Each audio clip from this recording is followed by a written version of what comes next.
Pessoal, tô com um aspirador de pó aqui da Electrolux, aspirador de pó Elicto, modelo A10. Então, o que acontece com esse aspirador de pó Elictus? Ele, ele liga, só que não aspira. Por que isso está acontecendo? Vou mostrar para vocês aqui.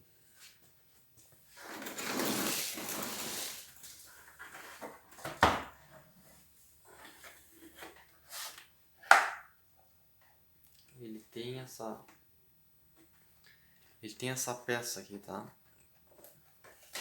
Por baixo aqui, esse filtro, ele tem tipo um copo aqui. Para que serve esse copo aqui?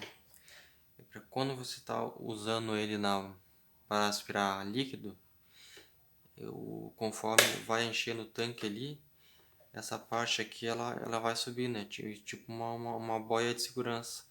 Aí ele sobe o nível d'água aqui e ele fecha. E o que está acontecendo? Geralmente o pessoal está usando para aspirar pó, e pega e vira ele.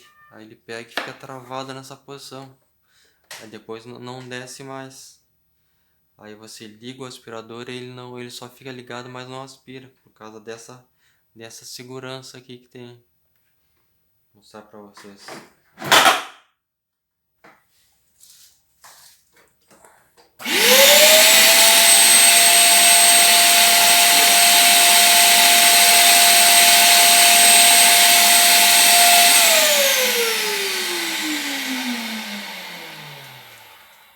Viu? Ele fica ligado, mas não aspira, não succiona.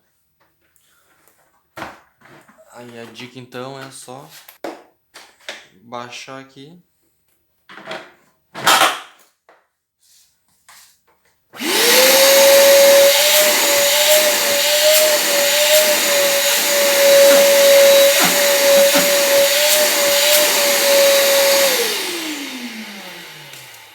Essa é a dica então, pessoal. Valeu!